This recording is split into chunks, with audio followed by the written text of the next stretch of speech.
Esta noche, como ya saben, es lunes de psicología y me encuentro con Andrés Carrera, que además es mi colega de mi casa radial, y quiero darle la bienvenida. Andrés, unas buenas noches.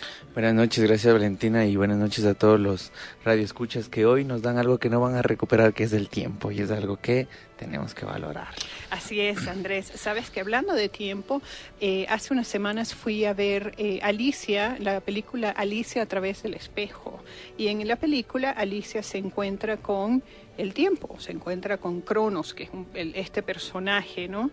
Y ella al final le da las gracias al tiempo y le dice, nosotros siempre vemos el tiempo como algo malo, como algo que no, pero en realidad tú nos das primero minutos y segundos y horas, y está en nosotros aprovecharlas. Súper interesante, ¿no? Cuando nosotros nos damos el tiempo para pensar, para sentir y sobre todo para vivir. Algo que tú decías, siempre vivimos al tiempo como que negativizándolo o viéndolos que nos presiona. O sea, todo el mundo dice que no tengo tiempo. Entonces es una percepción negativa del tiempo. Pero el tiempo yo creo que es el espacio más grande que tenemos en el ahora, porque a la final eso es lo que vivimos y eso es lo que sentimos. Pero controlar lastimosamente esos pensamientos de al futuro o el pasado es lo que estamos trabajando. Claro, además que el tiempo es, o si no, el tiempo es dinero, ¿no? También esa es otra. Andrés, y el tiempo tiene que ver, o es uno de los elementos que a mí me parece interesante en el tema que vamos a hablar esta noche. El tema que vamos a desarrollar esta noche es el dolor. Es súper interesante cuando tú al dolor le tratas de visualizar sobre todo la sensibilidad que te da, ¿no? Nosotros siempre vamos a tener el dolor presente, siempre vamos a tener el dolor presente. A veces el dolor biológico también, cuando nos raspamos, obviamente el cuerpo con el tiempo lo cura, lo cicatriza. Cuando nosotros tenemos dolores emocionales, es necesario vivirlos y procesarlos, pero también es necesario visualizar el punto positivo que genera el dolor en el ser humano. Cuando nosotros tenemos dolor, cuando sentimos dolor, cuando tenemos esa percepción de dolor, lo mágico del dolor es que nos hace flexibles, nos hace súper sensitivos cuando generamos dolor. Entonces, ¿qué pasa? Que nos abrazamos a nosotros mismos y sobre todo dejamos que la gente en algún momento nos abrace. Cuando nosotros no sentimos dolor, pasamos de una u otra forma sin necesidad de nada. No necesitamos que la gente nos apoye, no necesitamos que la gente en algún momento nos mensajee o esté con nosotros, porque a veces también nos creemos autosuficientes dentro del ego del ser humano. Pero cuando tenemos dolor, nosotros le damos la apertura a que alguien más nos ayude. Es como cuando te golpeas la rodilla, entonces el médico te dice tienes que tomar las pastillas, tienes que cuidarte, no tienes que caminar, no tienes que correr. Cuando nosotros tenemos dolor, sabemos lo que tenemos que hacer. Cuando nosotros sentimos dolor, sabemos lo que tenemos que hacer. Cuando no tenemos dolor, vivimos en la incertidumbre de no saber qué hacer. Entonces, eso es lo importante de canalizar el dolor a algo positivo, que el dolor nos da esa sabiduría de saber qué hacer para salir del dolor. Algo que no pasa cuando no tenemos o no sentimos dolor. Claro, Andrés, y es interesante porque los tiempos que estamos viviendo, a mí me parece que, es decir, que pareciera que ahorita le hemos puesto el acelerador pero a 150 kilómetros por hora a estos tiempos, ¿no? Y pareciera que sentir dolor, obviamente, es un sinónimo de ser vulnerable. Y es una sociedad también, o estamos en una sociedad que no, como que no tiene mucha paciencia para los que podemos sentir dolor en algún momento. Y entonces, ¿qué ocurre? Dormimos el dolor con pastillas para dormir, con pastillas para despertarnos, con pastillas para estar bien, ¿no? Es como esa píldora mágica para, no, yo no puedo sentir dolor. A veces hasta le tenemos miedo, ¿no? Porque también como que le ligamos un poco el dolor al sufrimiento y a la depresión, y son dos cosas súper diferentes. Sí. Cuando nosotros estamos canalizando el dolor, es súper interesante lo que tú decías, Valentina, que a veces la paciencia y el entorno no tiene obviamente la capacidad para aferrarse o aceptar el dolor, pero el dolor, como toda emoción, tiene un proceso de inicio y un proceso de final. Nosotros a veces pensamos que con el dolor se va a quedar en el cuerpo. El dolor como una emoción, mientras llega al cuerpo, también tiene la magia de desligarse del cuerpo, porque es una emoción. Pero la idea es también sentir o darme el tiempo para sentir dolor. Tengo derecho a llorar, tengo derecho a deprimirme, tengo derecho a aislarme en algún momento también del mundo o de mi parte social, porque tengo derecho, tengo espacio, pero también tengo que procesarlo. ¿Qué me está sirviendo el dolor? ¿Qué estoy valorando con el dolor? ¿O qué estoy aprendiendo con el dolor? Así es, Andrés, porque el dolor también nos da un mensaje. Obvio, el dolor muchas veces, como te digo, a nosotros nos busca y nos da ese lado de flexibilidad que casi ya no dejamos hoy sentirlo. Hoy en actualidad, como tú decías, en el siglo XXI casi la gente canaliza o como que califica a las personas que muestran el dolor como insensibles. Correcto. Y no es tanto la insensibilidad del ser humano, sino tal vez dejar que procese ese dolor. Hay personas que cuando tú sientes dolor te aconsejan y te dicen, no, ya va a pasar, tranquilícese, tómese agüita, tómese una pastilla. Sí. Y es un bloqueo. Es un bloqueo. Es como cuando alguien quiere reírse y te dice, no te rías, no lo hagas. Obviamente tienes una incomodidad de aire. El dolor es igual, que si tú no lo procesas o no lo reproduces dentro de tu cuerpo, se queda por el tiempo que tú decidas. Claro, así es. Y además que eso es lo peor que le puedes decir a alguien que siente dolor, ¿no? Pau, decirle a alguien, pero no estés triste. Pero ¿por qué no voy a estar triste? Si es además, es una manera también de canalizar, como dices, y de abrazar el dolor. Y sentir más que todo, sentir que me pongo triste, sentir que me dolió, sentir que me desilusionó, sentir que me partió. ¿Por qué? Porque es un sentimiento. Ahora, ¿qué pasa también con el dolor dentro de su sabiduría? El dolor nos enseña, la alegría no nos enseña, la alegría nos tiene en el presente y nos hace disfrutar, la alegría es como que la vivimos, la realizamos. El dolor siempre viene con una enseñanza de qué no debo hacer, qué tengo que hacer con cuidado o qué no vuelvo a hacer. Correcto. Pero cuando tú tienes esa percepción del dolor, ya no le tienes miedo al dolor. Tú te topas con gente que dice, no, es que yo no me enamoro porque no quiero que me hagan sufrir o no quiero sentir dolor. Exacto. Que no me hagan daño. Que no me hagan daño. Entonces nosotros le bloqueamos al daño, es como que le bloqueemos también a la alegría. Cuando dicen, oye, vamos, te invito a una noche de teatro con un comediante, no, es que eso me hace daño. No, la idea es también que sentir que la alegría y la tristeza van de la mano porque son emociones que conjuntamente da el cuerpo. Y eso es increíble, Andrés. Y bueno, por favor, corrígeme tú, porque tú estás en el área de experticia, que es la psicología, pero da la impresión que al dormir el dolor, ¿no?, también dormimos la alegría. Es decir, no es que no es que tenemos esa capacidad de decir, bueno, voy a dormir el dolor y voy a ser alegre. Ok, sí, puede ser una elección, pero como son dos sentimientos tan fuertes, por eso es que ves a mucha gente, yo los veo como zombies en la calle. Porque al momento que bloquean el dolor, ese dolor se va a alargar tanto tiempo que no va a sentir la necesidad de disfrutar o de sentir alegría, porque le va a dar demasiado poder al dolor. Ahora, ¿cómo nosotros diferenciamos el dolor del sufrimiento? El dolor es lo que me enseña, el dolor es lo que realmente a mí me da la posibilidad de aprender. El sufrimiento es ya lo que digo después del dolor. Hay gente que vive en su sufrimiento de dolores pasados, pero el sufrimiento ya es un tema más analizado o canalizado en algo lógico, en algo analítico. Y yo siempre digo, ¿no?, analizar la vida es medio complejo porque un análisis tiene algo bueno y algo malo. Y la vida no tiene nada bueno, nada malo. La vida es vida y lo bueno lo disfrutas y lo malo te enseña. Por eso cuando nosotros analizamos la vida es un poco complejo porque siempre vamos a tener la insatisfacción de que algo hice mal. Y la vida no hay que analizarla, tal vez tengo que analizar mis actos, mi forma de pensar y tal vez mi forma de hablar, eso puedo analizar, pero analizar dentro de mi pasado qué he hecho bueno o qué he hecho de malo, siempre me va a dar un camino de error o un camino de tal vez acierto, y la vida no es acierto ni error, la vida es vida y el acierto te enseña, el acierto lo disfrutas, y el error te enseña. Correcto. Andrés, para el dolor también necesitas cierta madurez. Cada uno asimila el dolor diferente. Algo interesante que decíamos, ¿no?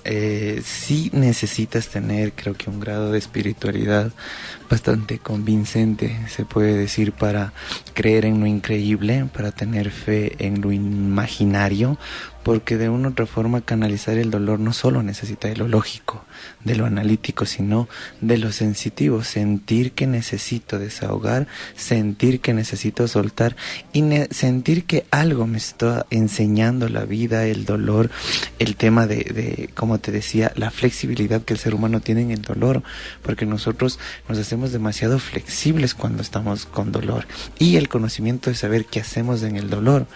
Pero cuando somos extremadamente analíticos es cuando nos quedamos arraigados a ese dolor como pretexto de no vivir, como pretexto de no seguir luchando.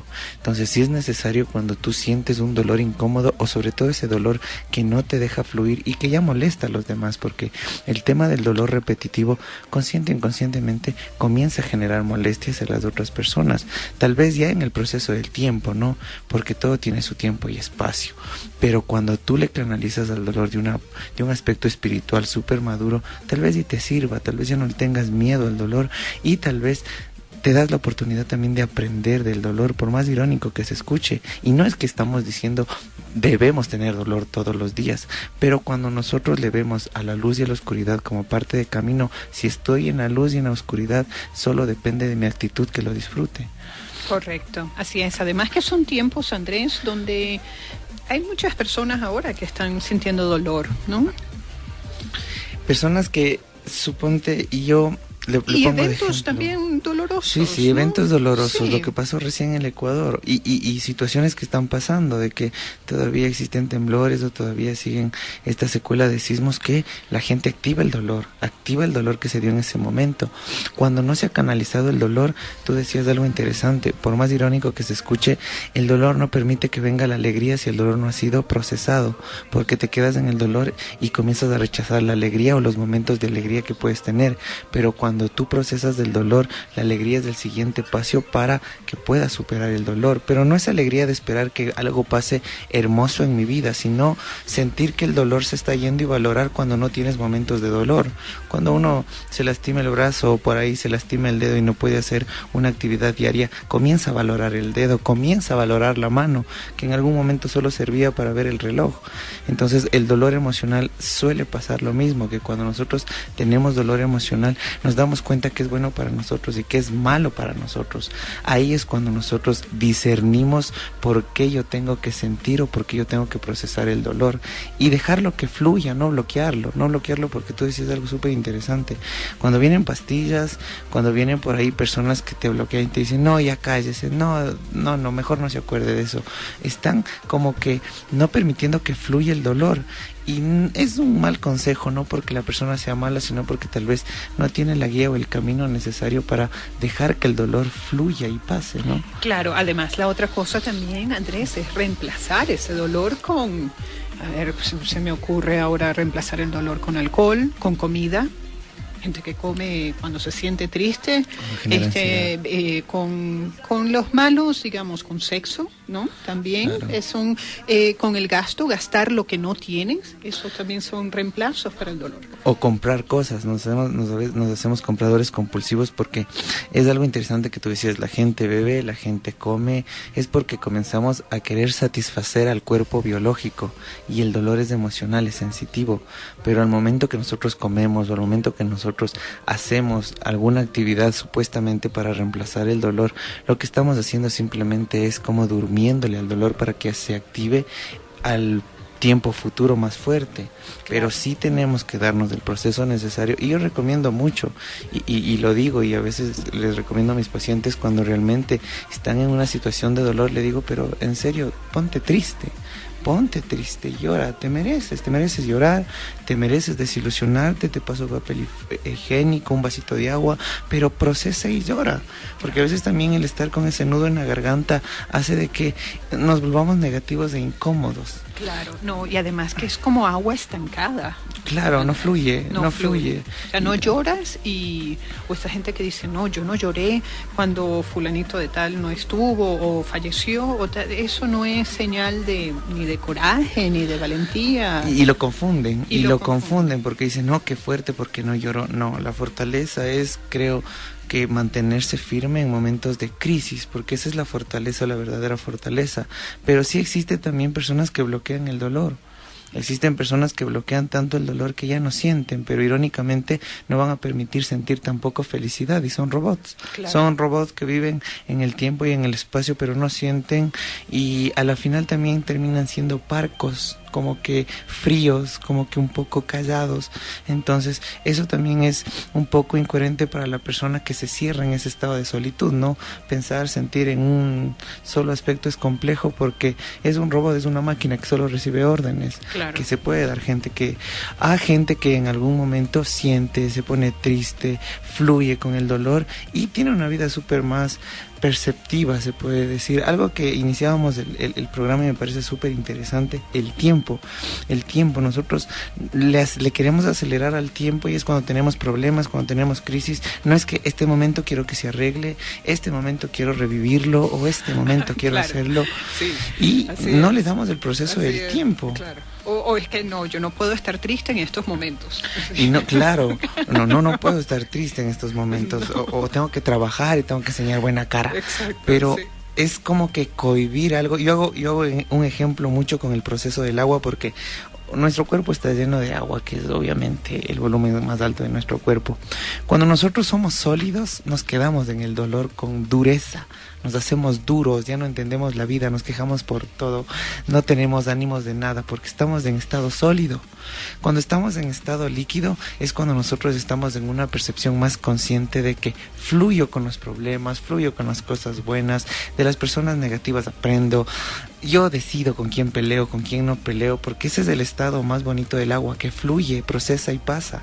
Claro. O al estado gaseoso, que muchas veces también tendemos a estar soñando o estar visualizando cosas, pero no les hacemos realidad, no les canalizamos, no les materializamos. Entonces, es bonito cuando tú ves que el proceso del agua es necesaria, es líquida, sólido y gaseoso. Claro. En el ser humano también es necesario el dolor, la alegría, la tristeza y la vida. Pero si yo me cohíbo de un proceso o de un paso, ya estoy cohibiendo todo el procedimiento. Así es. Necesitamos vivir, sentir todo lo que el ser humano como emoción tiene, que es la alegría, la tristeza, el dolor o muchas veces la satisfacción. Así es. Hablábamos también, Andrés, al principio, bueno, lo topamos rápidamente, pero cómo cada quien asimila un dolor. Y antes de salir al aire hablábamos de estas personas que de pronto no reciben la llamada telefónica de la persona amada y entonces se echan a morir, pero es una cosa que no se pueden levantar de la cama por 2 semanas. Y pues después te das cuenta que no hay tal, ¿no? No, y sobre todo la gente no se da cuenta de que la emoción como llega al cuerpo también se va. Yo decido si se queda o yo decido si fluye. Es súper lindo el ejemplo que tú haces porque hay personas que no aceptan de que no les pueden amar. Claro. Hay personas que no aceptan de que no quieren estar con esas personas. Así es. Y se aferran tanto a cogniciones imaginarias de que es que yo soy el amor de tu vida, pero es que conmigo eres feliz, pero es que yo hago todo lo que tú me pides. Entonces termino... O la otra también, que si no estás conmigo me muero. O viene la amenaza, ¿no? De que me deprimo, me mato. Entonces sí canalizas muchas veces esta insatisfacción del ser humano de depender o apegarse a las cosas. Y dentro de ese dolor o no aceptación de que alguien no te ama o que no eres tal vez la persona preferida para esa persona, valga la redundancia, tal vez te hace más duro, se puede decir, hasta masoquista. Claro. Porque dentro de ese masoquismo viene el morbo humano de que llama la atención y te quedas apegado a ese morbo de que me grita, de que por ahí me insulta, de que por ahí sé que es una mala persona, me engaña, pero le amo. Claro. Entonces ya viene el pretexto de es que le aguanto y le quiero porque le amo. No, ahí viene como esa no proceso del dolor, o sea, aceptar que no me ama, aceptar que no soy la persona que él necesita, no porque sea menos, porque también uno sale de una relación pensando que me cambió por alguien mejor. Claro. No existe el alguien mejor, existen tal vez personalidades diferentes y con esa personalidad se adapta más. Claro. Pero cuando uno sale de una relación termina pensando eso, que me cambió por alguien mejor y no pasa precisamente eso. Además, Andrés, que también eso lo hemos tocado en otros programas, ¿no? El tiempo aquí, amigos, es muy, muy corto. Esto es transitorio y la verdad es que aprender a estos ciclos en los que uno se puede desprender y aferrarse cuando hay que aferrarse es inteligencia emocional. Claro. Y mucha gente no le da la importancia a lo que es la inteligencia emocional. ¿Por qué? Porque pensamos que biológicamente uno tiene que reaccionar al instinto. al instinto animal. Y tener inteligencia emocional es decidir qué me duele y qué no me duele, por más mágico que parezca. Claro. Que si me duele, en serio, me proceso y me doy tiempo para el dolor, pero también definir qué no me duele. Claro. Tal vez sí tengo una percepción más positiva de lo negativo, pero esa es la inteligencia emocional. Ahora también hay un tema que aquí viene ya entre padres de hijos. Si hay hijos que tienen el ejemplo de un padre que se aferra al dolor, o de una mamá que se aferra al dolor, inconscientemente el hijo se va a aferrar al dolor. Claro. No va a aprender como que a sentir dolor, porque obviamente también viene la sensibilidad de los padres, ¿no? Yo siempre, es una crítica sana, porque yo también soy papá y estoy aprendiendo, pero a veces los papás no se muestran débiles ante los hijos. Hay papás que no dejan que los hijos les vean llorar. Hay papás que no cuentan los problemas a los hijos. Así es. Eso también es algo complejo, ¿no? Porque hay papás que tienen hijos ya entre 18, 19, 20, 21, 22, 23. Se asustan que actúen como niños, pero los papás les siguen tratando como niños. Claro. Entonces vienen los problemas que catalogas a toda una familia y dicen, no, los hijos tienen que saber los problemas, las carencias, las faltas, hasta para que puedan aportar algo a la crisis familiar. Pero muchos papás dicen, no, es que ellos no tienen que saber porque son niños, o no es que ellos no tienen que sentir dolor, el dolor que nosotros tenemos de perder la empresa, de que yo perdí el trabajo, de que no me salió esta propuesta. No, cuando nosotros ya tenemos hijos, sobre todo pasados los 16, 17 años, tienen todo el derecho de saber las crisis familiares. ¿Para qué? Para que ellos también puedan canalizar el dolor de la familia, y que no solo sea el peso de los papás que les niegan los problemas o muchas veces las crisis que tiene la familia. Así es, Andrés, y qué interesante lo que dices. Quiero agregar un punto a esto. Yo hace algunos años escuché a un sacerdote diciendo, a un cura, diciendo que también es importante que cuando estemos en momentos de dolor o de crisis, nuestros hijos también nos vean orando. Que nos vean orando por una mejoría, que nos vean pidiendo, que nos vean. La oración en familia es muy poderosa también.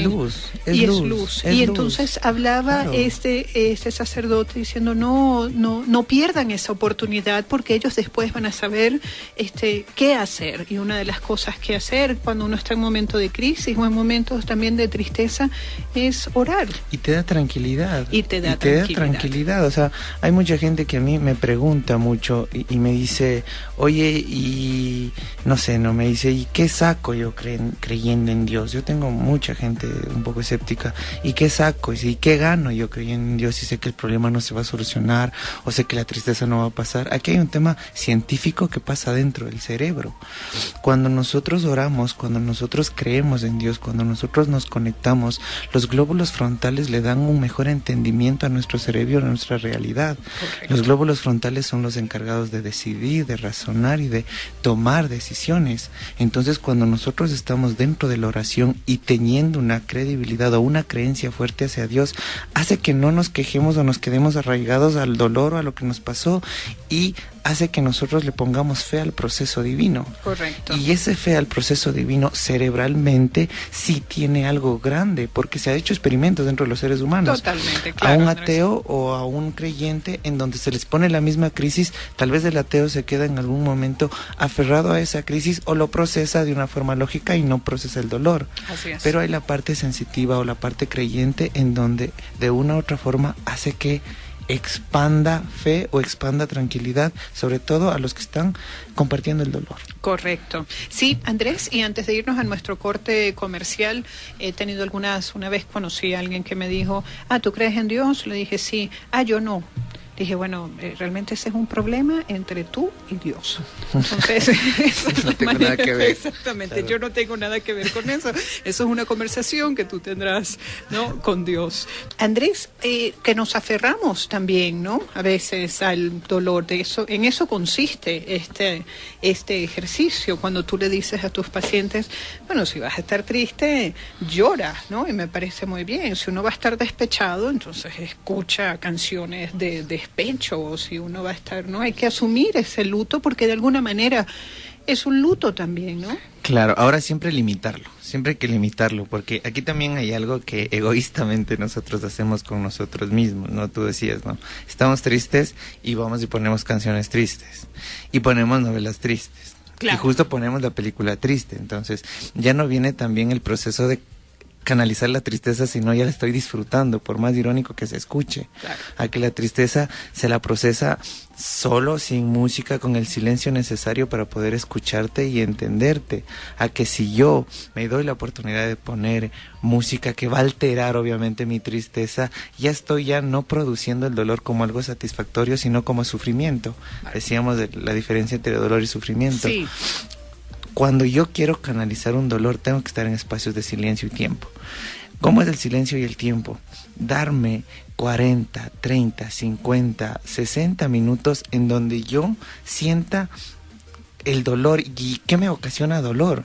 Porque hay gente que dice, ay, es que me duele, dice que el país esté mal, o me duele que mi familia me trate así, o me duele que tal persona me trate así. Y uno cuando dice, oye, pero en serio, ¿y qué te duele? ¿Que te rechacen? ¿Qué te duele? ¿De que te aparten o que no te Claro. Dice, no, es que son muchas cosas. La idea es canalizar qué me duele o qué me genera el dolor hasta para entenderlo. No solo es decir, es que me duele y punto, porque el dolor puede ser empíricamente a muchas partes del cuerpo. Para ponerle un nombre, Andrés, a ese sentimiento que es tan importante. Claro, hasta para entenderlo y decir, esto es lo que me ocasiona dolor, y predisponer también en otra relación, sea de pareja o sea de amistad, predisponer qué puedo ofrecer para que no me vuelvan a causar dolor. Tal vez ser más sincero, más asertivo, o simplemente presentarme también con mi personalidad. A veces nosotros no nos presentamos con nuestras debilidades y sería un éxito que nos presentemos con nuestras debilidades para que la gente que me está conociendo sepa cómo tratarme y cómo ayudarme. Totalmente. Claro, totalmente. pero nunca nos presentamos con las debilidades porque pensamos que nos minimiza como personas. Y yo creo que la gente débil muchas veces es la que aparenta fortaleza, porque por débil no procesa. Claro. A que la gente que parece débil es la más fuerte porque procesa. Procesa, Claro. cómo no. Y de eso se trata también, por ejemplo, el tema de la valentía, ¿no? La valentía es diferente, es la diferencia entre ser valiente y ser temerario. Los valientes justamente asumen el miedo, el temerario no. Y no, es por ahí va la cosa, ¿no? Y decía algo, ¿no? Yo me llevo de las palabras de alguna vez que escuché una entrevista de Chespirito, que le preguntaban, ¿y cómo hacía el Chapulín Colorado en todo lo torpe que puede ser? Es héroe. Entonces, él contestaba y decía mucho de que Hollywood nos pone a nosotros héroes insensibles. No sienten dolor, no sienten tristeza, no Claro. sienten nada. Entonces, no tienen nada de héroes, porque no sienten nada. Claro. A que él canalizaba ahí un poco la realidad del Chapulín Colorado, que se equivocaba, que tenía miedo y a pesar del miedo lo enfrentaba y lo hacía. Correcto. Eso es lo que los seres humanos deberíamos aprender mucho, que a pesar de saber que puedo ser impotente a esa realidad, si puedo lo logro. Si puedo lo hago, pero ¿cómo? Sintiendo miedo, no dejando de no sentir miedo, sino que el miedo procese mi impulso y mi reacción a poder pasar del miedo o a poder procesar el dolor. ¿Cómo? Confiando. Antes de la pausa y decíamos mucho, el tema de la oración o el tema de la fe es algo que los seres humanos nos ayuda mucho, nos ayuda demasiado cuando nosotros le ponemos fe al espacio, a tiempo y a Dios y decimos que Él sea en algún momento el que me ayude. Sabes que yo tengo la costumbre a veces de coger libros o coger y lanzar páginas y leer la página que se me abre, ¿no? Le pongo a la energía. Entonces a veces cojo libros y lanzo páginas y me sale. El día lunes que yo necesitaba un ejercicio de esos, lancé páginas y me salió de que Dios a nosotros no nos pone imposibles. ¿Por qué? Porque Él confía mucho en nosotros. Lo irónico es que nosotros no confiamos en Él. Nada. Ese es el problema. Sí, y fue una frase que escuché, que leí, de un libro que dije, qué loco, o sea, me llegó en el momento necesario de que uno no puede generar impotencia hacia mi dolor, hacia mi sufrimiento, si sé que puedo hacerlo porque por eso llegó a mi vida. Así es. Por eso llegó a mi vida, es porque sé que puedo aprobarlo o sé que puedo en algún momento procesarlo. Claro. Pero si no pudiera, no llegaría a mi vida. Claro, y ese es el momento que hablamos de luto también, ¿no? Claro. Hay que asumirlo así. Hay que asumirlo. Y hablamos de luto en todo el sentido de la palabra, porque aquí también hay algo hermoso, ¿no? Dentro del dolor se puede canalizar un poco la muerte, pero nosotros pensamos que la muerte solo es dejar el cuerpo, o sea, nosotros pensamos que morirse es cuando la persona está en una caja. No, nosotros nos cambiamos de trabajo y estamos muriendo como trabajadores de esa empresa. Cuando terminamos parejas, estoy muriendo dentro de una relación. La muerte es cambio. La muerte es cambio. La muerte más grosera o más fuerte que nosotros tenemos es cuando obviamente nos transformamos. Pero si nosotros discernimos nuestra vida, vivimos con pequeñas muertes toda la vida. Cuando salí de la escuela y me fui al colegio, me morí en la escuela, dejé mi pasado y estoy transmutando. Claro. Cuando me fui a la universidad, cuando me cambié de amigos, cuando me cambié de vecindario, cuando me cambié de casa, o sea, son procesos de muerte que tú dices, mira cómo yo los he ido procesando. Y cuando te convertiste en papá. Y cuando te convertiste en papá, dejaste la parte de soltero o de independiente, es un proceso de muerte. Cuando tú le ves a la vida que muchas veces has pasado ya la muerte en situaciones mínimas, no le tienes tanto miedo a la muerte. Correcto. Y procesas el dolor de una forma diferente. Así es. Ahora, Andrés, yo te voy a contar un cuento. A mí me pareció muy lindo. Mi madre estaba un día con mi hija y conmigo, estábamos las tres, y mi hija, con unos 6 años, le preguntó a mi madre que ¿para qué sirven los abuelos? Y fue una pregunta que a nosotros nos pareció muy chistoso porque decíamos, bueno, ¿en qué estará pensando para preguntar para qué sirven los abuelos? Pero mi madre le respondió que los abuelos, entre otras cosas, aparte de consentir, sirven también para contar historias del pasado. Y eso tiene que ver con una conversación que tuvimos antes de salir al aire, porque es bonito pensar, o al menos que durante esos procesos también que uno va pasando en la vida de muerte, uno está en el tren de la vida, es decir, es parte y uno en algún momento también se convertirá en historias del pasado. Claro. Y uno será eso no sé, en las próximas 2 generaciones, ¿no? Lo que uno puede agradecer o pedir es vivir para contarlo. Vivir para contarlo. Y qué bueno que existan abuelos y que existan personas que han vivido para contarlo y para contar esas historias. Eso es lo irónico, ¿no? Yo siempre hablo mucho de este tema en muchas cosas y cuando tengo que ponerle como que tema a la mesa le pongo. Cuando nosotros estamos con nuestros abuelitos o cuando nosotros estamos con gente adulta, hay jóvenes que se aburren. Sí, hay personas que dicen, oye, vamos a verle a mamá, o vamos a verle a papá, o vamos a verle a mi abuelita. Ay, no, qué pereza. Sí. Tengo que irme con mis amigos. O sea, les minimizamos tanto y no sabemos la sabiduría que tienen. Yo te comentaba y te decía, o sea, en este proceso de que, bueno, mi abuelita se transformó y todo, yo creo que ese es el espacio que más en algún momento me está generando un poco de desequilibrio. Claro. Las conversaciones que tenía, porque tenía 96 años y yo tenía o podía conversar con ella de cosas que pasó 30 años antes de que yo viva. Claro. Y me hablaba de realidades. Claro. Si nosotros tuviéramos una percepción más bonita de lo que es un abuelo, de lo que es un ancianito, de lo que es un viejito, viviéramos en los asilos, solo conversando, porque eso también es hermoso de los abuelos, que ya tienen tiempo para conversar. Que ya tienen tiempo para conversar. Cuando nosotros somos jóvenes tenemos energía, tenemos edad, pero no tenemos dinero. Claro. Cuando nosotros ya somos adultos, obviamente tenemos el dinero, tenemos la energía, pero no tenemos tiempo. Correcto. Y cuando estamos en la vejez, ya no tenemos la energía, pero tenemos tiempo y tenemos el dinero. Entonces, correcto, uno siempre tiene que valorar la vida con sus falencias y sus ganancias. Pero cuando tú le das un interés muy grande a la gente sabia, a los abuelos, a los viejitos, tú no tienes idea de las conversaciones que pueden salir de eso. Bueno, Andrés, tú compartiste con los oyentes un lunes de cómo te había contado tu abuela, cómo se enamoraban antes, y de hecho nos burlábamos porque ahora, claro, mandas el WhatsApp con un emoticón que es una rosa y ya sientes que te ha enviado el poema, que ya está pensando en ti. Sí. Pero me comentabas esa conversación y decías que tu abuela decía que antes era un trámite. Era un trámite, correcto. Era un trámite. Sí. Es que claro, imagínate, para que les digan el sí, tenían que esperar mínimo un mes. Claro, mínimo. Claro. Ahora es como tú dices, mandan 2 caritas feliz y en la tarde ya le dijo que sí. Exacto. Y son novios obviamente y ni se han visto. Claro, entonces eso también hace que las parejas de hoy no se valoren mucho. Antes se enamoraban con tanta convicción de que cuando le tenían a la mujer la cuidaban. Claro. Entonces eso cambia mucho. También te comentaba, y esto siempre conversábamos, que antes todos se conocían, ¿no? Entonces pedías por ahí una tacita de café, azúcar, tomatito, lo que sea, y los vecinos se solidarizaban contigo. Hoy hay personas que no conocen al vecino, no lo conocen. Si hay un temblor, recién conocen porque todos salen al patio. Exacto, y ahí dicen, momento. ay, qué susto, pero no se conocen. Y en el tema de Gracia es incómodo porque nos hemos hecho tan... no sé, tan reales, tan individualistas, que no nos interesa nada. A que tú retrocedes del mundo unos 50, 60 años más y dices, ¿qué tenía esa gente que nosotros no tenemos? No tenía teléfonos y no tenía internet, eso es lo mágico. Así es. Hoy tenemos tanta facilidad que lastimosamente al tiempo lo desperdiciamos. No, y esa gente también tenía que estudiar en la mañana y en la tarde.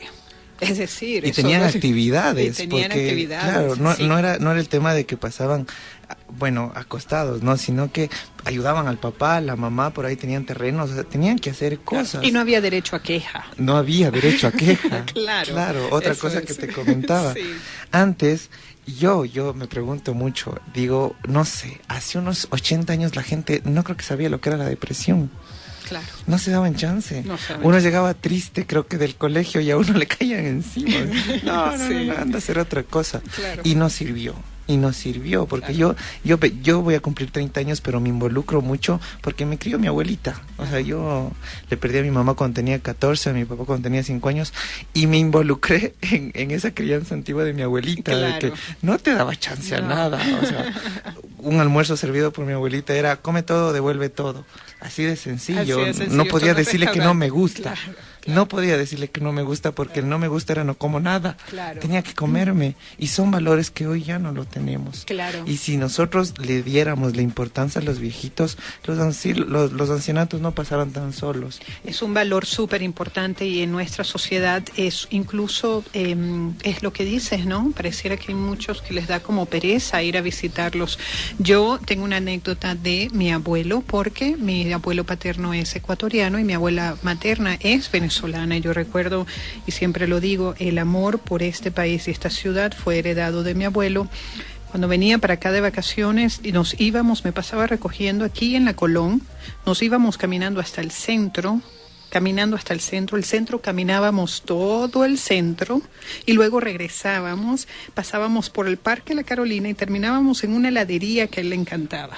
Eso era caminar, pero caminar con ganas y por supuesto recorrer las calles y reconocer las calles, las casas ilustres, y esa sabiduría ahora se la puedo transmitir a mi hija. Claro, y de eso se trata. Eso se trata cuando nosotros hablamos de tradición. Dicen, los abuelos nos dejan tradición, pero ¿qué es la tradición? La tradición es la historia de los abuelos. La tradición es lo que ellos dejan en mí. Y minimizamos mucho la sabiduría de los abuelos. Yo les recomiendo mucho cuando tengo pacientes jóvenes y dicen, ay, es que, ¿y a quién le pudiera preguntar eso? Dice, pero es que si yo pudiera conversar con Dios, yo le, oye, anda, conversa una hora con tu abuelo y te dice todas las respuestas del mundo. Claro. Ahora dicen, no, pero es que eso era la época de antes. No, yo creo que los mismos problemas de antes se dan ahora, porque el mundo siempre te va a dar la depresión, siempre te va a dar la tristeza, el dolor, que tal vez antes no le daban tanta importancia. Claro. Tal vez porque eran más rígidos. Claro. Pero hoy cuando le damos demasiada importancia también nos come, también nos debilita y no queremos vivir. Ahora, Andrés, nosotros tenemos la idea de que los abuelos son inmortales, ¿no? También te comentaba eso. Sí. Y es por esa razón que en buena hora y agradecidos también de tener los abuelos y que tuvimos abuelos en la vida, ¿no? Sí, y sobre todo la línea genética. Yo digo mucho, lo mejor que uno puede hacer para conocerse es visitar a los abuelos y conversar de cómo han sido también de hijos los papás si son ya nietos, porque ellos son los únicos que pueden darte una historia, pero también tenerles paciencia, porque conversar con un abuelito no es el tema de que voy, converso y estoy en mi celular, no, sino también darle la oportunidad de que habrá veces que se pierda la conversación, tal vez no se pierda, tal vez tenga que pasarle una galletita, o sea, el tema de hacerle más dinámica a la conversa es buena. Correcto. No solo ir y conversar, sino, mira abuelito, te traje esto, quiero preguntarte esto, porque se puede también decir, no, ay, es que mi abuelito es bravo, pero cuando nosotros llegamos por el lado sensitivo, cualquier persona accede. Claro. Cualquier persona accede cuando sabemos llegar por el lado sensitivo. Y la mejor forma de saber de la vida, yo creo que es dando tradición a la gente que ya vivió. Correcto. Y Andrés, ya se nos está quedando corto el tiempo.